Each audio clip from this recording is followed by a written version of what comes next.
غور کرتا ہوں یہ جملے بھی وہاں توہین ہوتے ہیں، محبوب ہو اور وہاں انسان سوچ سمجھ کی بات کرے، وہاں انسان بابا بلے شاہ صاحب نے کہا عقل آخ دی چگے نو سام کے رکھ، عشق آخ دے بال کے سیکنا چاہیے ہے، کہا جا کے کہنا میں آؤں گا، سب کی زکات لے آئے، در رسول پہ آئے، حضور نے فرمایا پہلے سالبہ کی بات بتاؤ، پتا تھا نا پہلے سال، حضور اس نے کہا تھا میں آؤں گا، حضرت ابو ہریرہ کہتے ہیں نبی پاک نے ٹھنڈی آہ بھری، آہ ٹھنڈی، فرمایا ہلاک ہو گیا، اس کو کہا تھا نہ اس چکر میں پڑ، ہلاک ہو گیا، ہلاک۔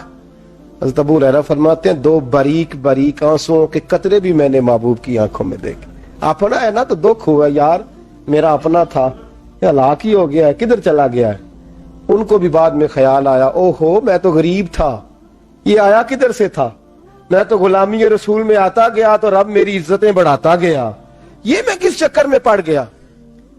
آئے لائنیں بکریوں کی لائے، حاضر کی، حضور وہ میں نے کہا تھا حضرت ابو ہریرہ سے میں خود آؤں گا، حضور میں خود لایا ہوں۔ فرمایا محبوب نے مجھے تو نہ بتا، میں تو سمجھتا ہوں، میں نے کہا تھا تو میں آ گیا ہوں۔ فرمایا چل اٹھا، دوڑ جا، لے جا۔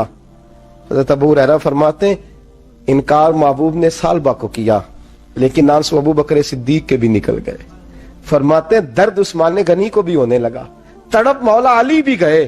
فرمایا جا لے جا، نہیں چاہیے تیرے پیسے۔ فرماتے ہیں سالبہ نے ہاتھ باندھے، کہا محبوبہ غلطی ہو گئی، حضور مجھے، فرمایا تجھے کہا نہ تیرے نہیں چاہیے، نکل جا۔ حضرت ابو ہریرہ فرماتے ہیں جب نبی پاک نے رخ پھیرا تو صحابہ کی زبانوں پہ بھی جاری ہو گیا یہ تو ہلاک ہو گیا۔ کہتے ہیں مدینے میں قحط پڑ گیا، محبوب نے فرمایا بلال تو بھی آج لا، ایک خشک چھوارا حضرت بلال کا قبول ہو گیا، لیکن سال با لائنیں لگی یا مال کی، فرمایا جا لے جا تیرا قبول نہیں ہے۔ فرماتے ہیں تڑپتے رہے ساری زندگی اور مال کو دیکھ دیکھ کے آہیں بھرتے رہے، لیکن کریم نے اس تجارت کو قبول، حضرت ابو بکر صدیق کے پاس آئے، سرکار کے وصال، حضور قبول فرما لیں۔ فرمایا ساری دنیا کا قبول ہے، جس کا میرے نبی نے قبول نہیں فرمایا میں کیسے قبول کر لوں۔ حضرت عمر فاروق کے پاس آئے، فرمایا نہ تیرا قبول نہیں۔ حضرت عثمان کے زمانے میں وصال ہو گیا۔ عزیز یاد رکھ تجارت وہ والی کر جو تجھے نجات دے، اس چکر میں نہ پڑ جا جو تجھے الجھا دے۔ قرآن مجید کی آیت آئی اقترب للناس حسابہم وہم فی غفلۃ موردون، لوگوں کا حساب قریب آ گیا ہے اور وہ ابھی بھی غفلت میں پڑے ہیں، ابھی بھی 2 کے 4 اور 4 کے 10 کر رہے ہیں، حساب کا وقت قریب آ گیا۔ حضرت انس آئے مسجد سے، ایک صحابی مکان بنا رہے تھے، جھونپڑی تعمیر کر رہے تھے۔ حضرت انس کو پریشان دیکھا تو کہنے لگے انس خیر تو ہے، کوئی نئی آیت تو نہیں آئی؟ تو جناب انس کہنے لگے آیت تو آ گئی ہے، رب نے کہہ دیا کہ حساب قریب آ گیا، تیاری کر لو۔ جھونپڑی بنا رہے ہیں، محل نہیں، جھونپڑی بنا رہے تھے، ابھی دیوار کچی مکمل نہیں ہوئی تھی، ہاتھ جھاڑ دیے صحابی نے، ادھر رخ پھیرا تو حضرت انس کہنے لگے کہاں جا رہے ہو؟ کہنے لگے بھئی میں حساب نہیں دے سکتا، میں مصطفیٰ کے پاس جا رہا ہوں، میں نے نہیں دیوار بنانی، بس بھئی میری اس دور سے بس میں کوئی نہیں حساب دے سکتا، میں کمزور ہوں۔ میرے رسول کائنات صلی اللہ تعالی علیہ وسلم نے میرے دوستو تجارت کرو لیکن اس کو عبادت سمجھ کے کرو۔ اگر تمہیں چوک وہاں دکان پہ بیٹھے خدا بھول جاتا ہے اور سودا کرتے وقت رب رسول کی باتیں تمہیں بھول جاتی ہیں تو پھر تو تم وانتم موردون میں ہو، پھر تو تم غافل ہو۔ حضرت بشر عافی رحمت اللہ علیہ سے سارا زمانہ پیار کرتا تھا۔ بغداد کا ایک تاجر کہتا ہے مجھے نہیں بابا اچھا لگتا تھا، ہمارا اپنا ذہن ہے نا، ہم کہتے ہیں میں نے جدھر ساری دنیا جا رہی ہے وہاں نہیں جانا، کہتے ہیں کہ وہ بابا مجھے نہیں اچھا لگتا تھا، حالانکہ سارا بغداد عزت کرتا۔ کیوں نہیں اچھا لگتا تھا؟ کہتے اس لیے کہ بابا نہ صرف فرض مسجد میں پڑھتا تھا، باقی نماز گھر جا کے، تو میں کہتا تھا اتنا ولی ہے تو باقی بھی مسجد میں پڑھے۔ کہتے ایک دن میں نے کہا جسوسی کرنی ہے اس کی، جو کہ اسلام نے منع ہے۔ کہتے حضرت بشر عافی رحمت اللہ علیہ نے جمعے کے فرض پڑھے، فرض پڑھ کے نکل گئے دوڑ کے۔ فرماتے ہیں میں پیچھے ہو گیا، میں نے کہا میں نے سنتیں چھوڑ دی ہیں پر اس کا پتہ کرنا ہے، سنت نفل بعد میں پڑھوں گا۔ کہتے ہیں حضرت بشر عافی جلدی سے نا کہ کباب والی دکان پہ گئے، وہاں سے کباب خریدے، اور میں نے کہا بوڑھے کی عمر دیکھو اور اس کے ذائقے دیکھو، اس عمر میں بھی کباب کھائے گا۔ اوئے ہوئے، مولوی کو روٹی نے ستایا تھا، اس لیے سنت اور نفل چھوڑ آیا ہے۔ کہتے ہیں تھوڑا سا وہ آگے بڑھے تو نان بھائی کی دکان سے نا نان خریدے. میں نے کہا دیکھو یار, دیکھو اس کے ذائقے, گرم نان کھائے گا. بہت سارے لوگ بغداد میں رات کی روٹی کھاتے ہیں پر یہ گرم کھاتا ہے. کہتے ہیں حضرت وہ نان اور کباب لے کے نا جنگل کی طرف مڑے تو میرے دل میں خیال آیا, یار بڑا ہی اس آدمی کا عجیب ذہن ہے, یہ اب سبزے پہ بیٹھ کے یہاں موج کرے گا, کھائے پیے گا, اور سنت نفل چھوڑ دی, اللہ ہزاروں مرید ہیں. کہتے ہیں حضرت جنگل میں داخل ہوئے, تھوڑا سا سفر کیا تو کچی آبادی آ گئی. کچی آبادی, ایک کچے مکان کی ٹوٹا ہوا دروازہ, باہر سے کنڈی لگی. بغداد کے ننگے پاؤں چلنے والے ہزاروں مریدوں کے اس پیر نے کنڈی کھولی, اندر گئے. ایک فالج زدہ بابا جی بیٹھے. کہتے حضرت بشر آفی نے اپنی پگڑی کھولی اور اس آدمی کے منہ سے پانی نکل رہا تھا, رال ٹپک رہی تھی. کہتے پہلے اپنی پگڑی سے منہ صاف کیا, پھر پیالے سے پانی ڈال کے منہ دھویا, پھر حضرت اس کے ٹانگوں پہ کپڑا ڈال کے روٹی کا لقمہ توڑ کے اس کے منہ میں ڈال کے کہنے لگے, بابا ناراض نہ ہونا, جمعے والے دن مجھے دیر ہو جاتی ہے.